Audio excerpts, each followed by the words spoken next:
Shri Ganesh foundation తరపున cantonment MLA Ganesh నియోజకవర్గంలోని ప్రభుత్వ పాఠశాలలు జూనియర్ కళాశాలలో అత్యంత ప్రతిభ కనబరిచిన 45 మంది ప్రతిభావంతులైన విద్యార్థులకు మడ్ఫోర్డ్ పాఠశాలలో సోమవారం అభినందన సభ నిర్వహించి మెరిట్ స్కాలర్షిప్లు ప్రశంసా పత్రాలు అందజేశారు. ఈ సందర్భంగా ఎమ్మెల్యే గణేష్ మాట్లాడుతూ ప్రభుత్వ విద్యా సంస్థలో చదివి అత్యుత్తమ ఫలితాలు సాధించిన మీరంతా నియోజకవర్గానికి గర్వకారణమని, విద్యార్థుల భవిష్యత్తులో మరిన్ని ఉన్నత శిఖరాలను అధిరోహించి తల్లిదండ్రులకు, ఉపాధ్యాయులకు, కంటోన్మెంట్కు మంచి పేరు తీసుకురావాలని చెప్పారు. మీ విద్యాభివృద్ధికి నా వంతు సహకారం ఎల్లప్పుడూ ఉంటుందని తెలిపారు. కాంగ్రెస్ ప్రభుత్వం ముఖ్యమంత్రి రేవంత్ రెడ్డి ప్రభుత్వ విద్యకు అత్యంత ప్రాధాన్యత ఇస్తున్నారని, స్కిల్ యూనివర్సిటీ ఏర్పాటు అందులో భాగమేనని, డబ్బు లేదని ఏ పేద విద్యార్థి చదువు ఆపకూడదనేదే కాంగ్రెస్ ప్రభుత్వ ధ్యేయమని, పేద విద్యార్థులకు మంచి కళాశాలలో సీట్లు ఇప్పించడానికి తాను కృషి చేస్తానని చెప్పారు. ఈ కార్యక్రమంలో deputy EO Vishnuvardhan, coordinator Shadrach, ప్రభుత్వ పాఠశాల ఉపాధ్యాయులు, కళాశాల అధ్యాపకులు, తల్లిదండ్రులు, విద్యార్థులు, నియోజకవర్గ కాంగ్రెస్ పార్టీ ముఖ్య నాయకులు, కార్యకర్తలు పాల్గొన్నారు.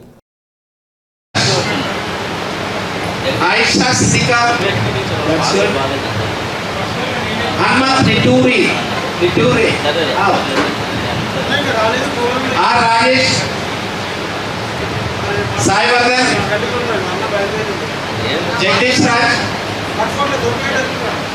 D. Siri, Aisha Fatima.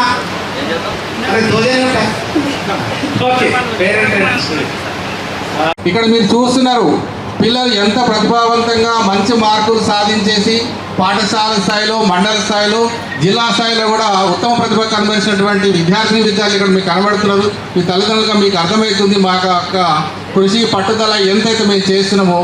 దానికి మిమ్మల్ని ఒక చిన్న రిక్వెస్ట్ ఏంటంటే, పాఠశాలలకు పిల్లలను మీరున్నటువంటి పరిసర ప్రాంతాల్లోంచి కావచ్చు, మీరున్నటువంటి సంఘాలలో కావచ్చు, గ్రూపులలో కావచ్చు, కాలనీలలో కావచ్చు, ఎక్కడైతే మీరు ఉంటుంటారో వాళ్ళందరూ కూడా ప్రభుత్వ పాఠశాలకు సంబంధించినటువంటి విషయాలను మీకు చెప్పి ఇట్లా చాలా చక్కగా చదువు చెప్తున్నారు, మంచి అభివృద్ధిలోకి వస్తున్నారు. మన ఎమ్మెల్యే గారు కూడా పాఠశాలను బాగా అభివృద్ధి చేస్తున్నారు. కాబట్టి పాఠశాలలో, ప్రభుత్వ పాఠశాలలో చేర్పించే విధంగా మీ అందరి సహకారం, ఎందుకంటే మేము ఒకరం చేస్తే సరిపోతుంది. మీరందరూ సమాజంలో మీరందరూ ఉన్నారు కాబట్టి మీరందరూ కూడా పాఠశాలను కాపాడుకునేటటువంటి బాధ్యత మీ మీద కూడా ఉంటుంది. కాబట్టి మీరు మాకు పిల్లల్ని ఇవ్వండి, వాళ్ళ యొక్క ప్రగతిని మేము చూపిస్తాం. కేవలం మేము పిల్లలు మాత్రమే అడుగుతున్నాం. మీ ఆవాస ప్రాంతాల్లో ఉన్నటువంటి పిల్లలను మాకు అప్పచెప్పండి, వాళ్ళ యొక్క ప్రతిభ గుర్తించి పడతా అని చెప్పేసి మా పాఠశాల అందరి తరఫున, ఉపాధ్యాయుల తరఫున, అందరి తరఫున కూడా నేను హామీ ఇస్తున్నా. మాకు మీరు పిల్లలు ఇవ్వండి, వాళ్ళ యొక్క ప్రగతిని మేము చూపిస్తాము. Thank you one and all. ఎవరన్నా నిజంగా మాట్లాడాలా, అవుట్ ఆఫ్ ఇమోషన్స్ అని రావచ్చు. మన మధ్యలో నేను గుర్తిస్తున్నా మంజుల మేడం గారు, Vikramaditya sir, Bhagyalakshmi madam Telugu academy హెడ్గా పనిచేసిన తర్వాత principal of the RLD college ఈ మధ్యనే సార్ చేతుల మీదుగా. You want to speak madam? So is there any one last chance before our chief guest speaks? Babitha madam, Jyothi teacher, lot of people are there. Doctor Padmavathi గారు. Okay, right. So నా స్వప్న ఏమైనా bus నుంచి మాట్లాడుతుందా? School committee, ఈ school committee member కాబట్టి school గురించి. Okay, నా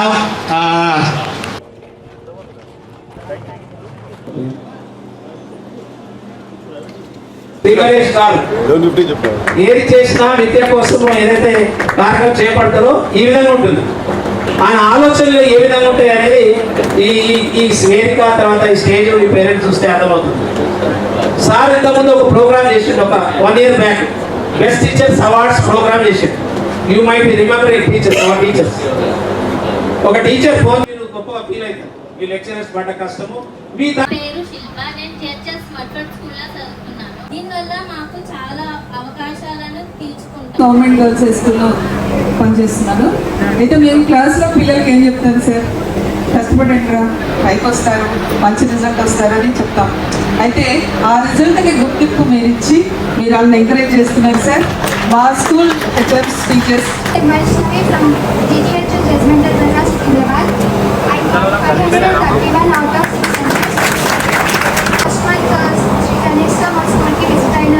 primary construction కోసం ప్లాన్ మా seniors plan open చేయించినారు.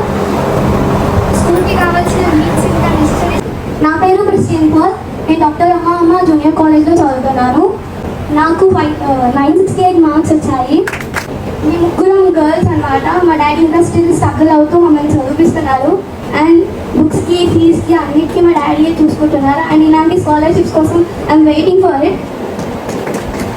And I got 991 out of 1000. I thank Chief Ganesh Garu for this opportunity. నేను ఎప్పుడైతే ఎంటర్ అవుతున్నానో అప్పుడు నాకు ఒక ట్యూమర్ ఉందని తెలిసింది. ఆ ట్యూమర్ వల్ల నా లైఫ్ ఎంతో స్పాయిల్ అయిపోతుందని డాక్టర్ చెప్పాడు. దాని తర్వాత నాకు అస్సలు ఫైనాన్షియల్ సపోర్ట్ ఇవ్వలేదు. ఇప్పుడు మా మ్యాథ్స్ అని చెప్తే 55,000 పెట్టి నాకు ఆపరేషన్ చేయించారు. ఈరోజు చాలా సంతోషంగా ఉంది. ఈ రోజే నేను ఎమ్మెల్యే అయినా కూడా సంతోషం రాలే, కానీ ఈ రోజు బాగా సంతోషంగా ఉన్నా.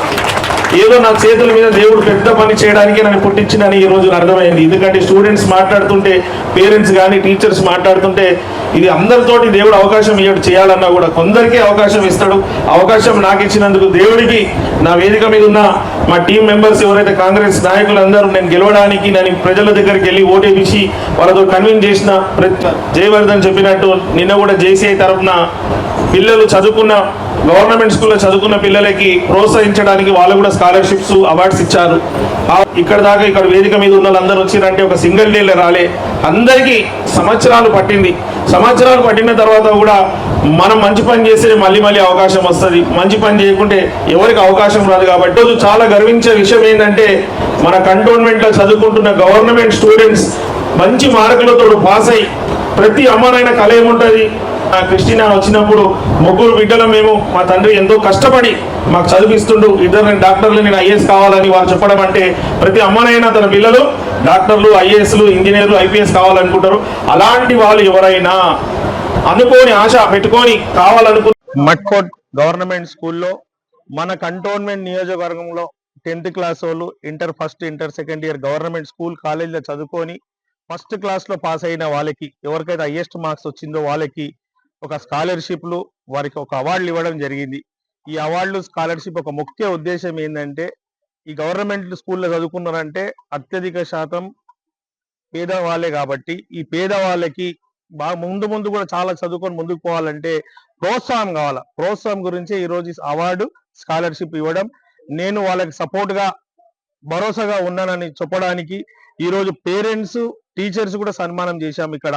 ఎందుకంటే పేరెంట్స్ కూడా ప్రతి ఒక్క అమ్మానైనా కళ తన పిల్లలు ఐఏఎస్లు, ఐపీఎస్లు ఉన్నత స్థాయికి వెళ్ళాలి. కాబట్టి ఈ రోజు ఏదైతే సన్మానం జరిగిందో వాళ్ళకి పెద్ద ప్రోత్సాహం. ఇది వాళ్ళకి ఈ రోజు నుంచి ముందుకు ఎలా వెళ్ళాలని చెప్పడం జరిగింది. వాళ్ళ భవిష్యత్తులో కూడా ఏదైనా కాలేజీలలో సీట్లు కావాలన్నా కూడా వాళ్ళకి సీట్లు ఇప్పిస్తట్టు కూడా చూస్తా అని చెప్పడం జరిగింది. ఇంటర్ వాళ్ళకి, డిగ్రీ వాళ్ళకి.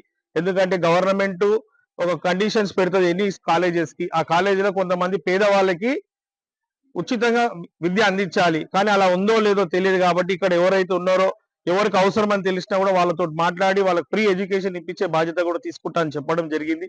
ఈ రోజు విద్యకు మించిన అస్త్రం భూమి మీద ఏమీ లేదు. ఏదైనా మనం కొనొచ్చు, కానీ చదువుని మాత్రం వేరే వాళ్ళు దొంగలించలేరు కూడా. చదువే మెయిన్ ఇంపార్టెంట్. కాబట్టి ఎడ్యుకేషన్ మీద ఇంపార్టెంట్ చూస్తూ మన కంటోన్మెంట్ లో ఉన్న అన్ని స్కూళ్ళు డెవలప్మెంట్, డిజిటల్ క్లాసెస్ తో పాటు ఏ విధంగా కార్పొరేట్ స్కూల్లో, ప్రైవేట్ స్కూల్లో ప్రిమైసెస్ ఉంటుందో, క్లాస్ రూమ్స్ ఉంటుందో అదే విధంగా ఉండాలని, ఈ విద్యార్థులు కూడా పోటీ ప్రపంచం కాబట్టి పోటీలో నెగ్గ విధంగా ఉండాలనే ఆలోచన, గొప్ప ఆలోచనతో గౌరవ ముఖ్యమంత్రి రేవంత్ రెడ్డి గారు విద్యకి ఎంత ప్రధాన పాత్ర, పోటీలో నెగ్గ విధంగా ఉండాలనే ఆలోచన, గొప్ప ఆలోచనతో గౌరవ ముఖ్యమంత్రి రేవంత్ రెడ్డి గారు విద్యకి ఎంత ప్రధాన పాత్ర ఇస్తున్నారో మీకు తెలుసు.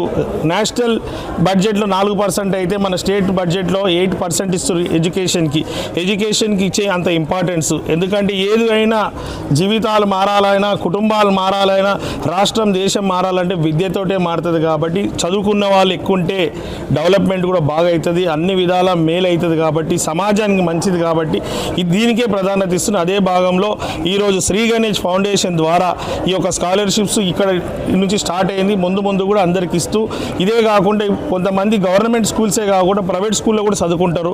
చదువుకోవాలన్న ఆలోచన ఇక్కడికన్నా అక్కడ మెరుగైనది ఉంటుందో, ఇంటికి దగ్గర ఉంటారు, వాళ్ళకి కూడా రానున్న రోజుల్లో వాళ్ళని కూడా ఐడెంటిఫై చేసి అరులైన ప్రతి ఒక్కరికి కూడా బస్తీల నుంచి కూడా తీసుకొని ఇవ్వాలని ఒక ఆలోచన ఉంది. అది త్వరలో అది కూడా చేస్తాం. ఎందుకంటే అందరూ బాగా చదువుకున్నప్పుడే ఉన్నత స్థాయికి వెళ్తారు కాబట్టి ఉన్నత స్థాయికి వెళ్ళాలని మనసారా భగవంతుని కోరుతున్నారు. కాంగ్రెస్ పార్టీపై నిన్న కేటీఆర్ కొన్ని విమర్శలు చేశారు. మీరు ఇప్పటివరకు ఉప ఎన్నికలలో గెలిచి ఒక్క ఇందిరా మిల్లు కూడా ఇవ్వలేదు, పొందలేదు గారు కాంగ్రెస్ తెలంగాణకు పట్టిన దరిద్రం అని చెప్పి దానిపైన ఇప్పుడు విద్య మీద మాట్లాడుతున్నాం. అయినా కానీ వంశీ గారు ఈటీవీ నుంచి మీరు ప్రశ్న ఇచ్చిన జవాబు ఏంటంటే వారు తెలంగాణ రాష్ట్రం ఏర్పడితే కేజీ టు పీజీ అన్నారు. ఎక్కడైనా కేజీ టు పీజీ కట్టిర్రా? ఏదైనా విద్యకు ప్రధానం ఇచ్చిర్రా? ఇవ్వలేదు. మరి ఒక విషయం ఏంటంటే రోజు మన టీవీలలో పేపర్లలో చూస్తున్నాం, స్వయాన చెల్లెని చూడనోడు ఇక్కడ వచ్చి వేరే ఆడబిడ్డలను చూస్తారంటే ఎవరైనా నమ్ముతారా? కల్వకుంట్ల కవిత గారు ఏమన్నది, ఆయనకు బుద్ధి లేదు, ఆయన పిట్టల ద్వారా ఆయన ఒట్టి ట్విట్టర్ టిల్లు ఒట్టి సోషల్ మీడియాలో ఉంటాడు. ఆయన గురించి కూడా మాట్లాడాలన్నా? ఆయన ఎప్పుడైనా మన కంటోన్మెంట్కి వచ్చి మేలు చేసిండా? ఏదైనా పట్టించకుండా ఏది చేయలేదు. నేను ఏం చెప్పుకోవడం ఉంటుంది, నేను ఆయన ఫ్రస్ట్రేషన్లు ఏమేమో మాట్లాడుతుండే. ఎందుకంటే ఇక్కడ జనాలు రాలేదని కంటోన్మెంట్ నుంచి నేను ఆ మీటింగ్కి సనత్ నగర్ నుంచి మల్కాయర్ నుంచి వేరే వేరే చోట నుంచి తీసుకొచ్చినందుకు ఆయన ఫ్రస్ట్రేషన్లు ఏమేమి మాట్లాడుతుండో ఆ ఫ్రస్ట్రేషన్ మీరు అందరూ చూసి మీకు అవగాహన ఉంది. రాష్ట్ర ప్రజలు దయచేసి నేను మీకు కూడా చెప్తున్నాను, పదే పిట్టల దొర గురించి కానీ వేరేల గురించి మాట్లాడడం కాదు, ఆ డ్రామారావు గురించి డ్రామాలు మాట్లాడుతుంటారు కాబట్టి వాళ్ళ గురించి రాష్ట్ర ప్రజలు 2023లో